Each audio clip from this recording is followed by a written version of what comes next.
नमो भगवते वासुदेवाय। आज का हमारा टॉपिक है कि जीवन में जब निराशा आ जाए। जीवन के हर क्षणों में, इस सांसारिक जीवन में, मनुष्य के जीवन में निराशावादी विचार आते ही रहते हैं। अतः निराशा क्या है, निराशा से हम कैसे उबरें, और निराशा निगेटिविटी का ही एक भयानक रूप है जो हमें आगे बढ़ने नहीं देती। अतः जब भी जीवन में निराशा आए, हम क्या करें? ईश्वर से प्रार्थना करें।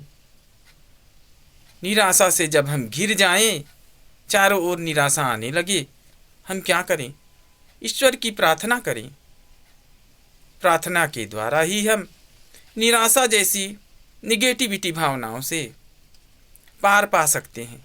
ऐसा कहा जाता है, एक कहावत है जिसे आप लोग सुनते हैं कि डूबते को तिनके का सहारा।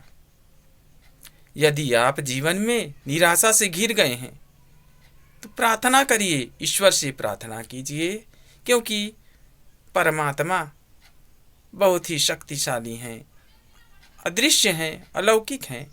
उन्हीं की शक्ति से चांद, सितारे, सूरज सभी उगते हैं।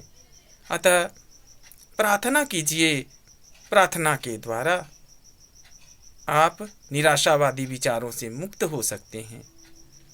ऐसे लोगों से मिलिए जो आशावादी विचारधारा के लोग हैं, जो हमें आगे बढ़ने के लिए मार्ग प्रशस्त करते हैं। अतः निराशावादी विचारों को त्यागें। निराशा के क्षणों में ईश्वर से प्रार्थना करें, हे ईश्वर, हमें निराशावादी विचारों से उबारिए। प्रार्थना के द्वारा ही आपका आध्यात्मिक बल, आत्मिक बल प्रबल होगा, मजबूत होगा। प्रार्थना से आपका आत्मिक बल जागृत होता है, आपका मनोबल बढ़ता है तथा आप आगे बढ़ने लगते हैं। अतः अपने जीवन में प्रार्थना को महत्व दीजिए। यदि आप निराशावादी विचारों से घिर गए हैं तो निराशावादी विचारों से मुक्त होने के लिए ईश्वर की प्रार्थना करें और ऐसे लोगों से मिलना जुलना करें जो आपके हौसलों को बढ़ाते हैं।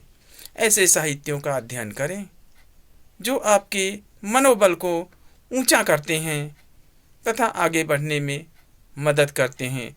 अतः निराशा जैसी निगेटिविटी भावनाओं से आप प्रार्थना के द्वारा ही उबर सकते हैं। जैसा कहा गया है कि डूबते को तिनके का सहारा।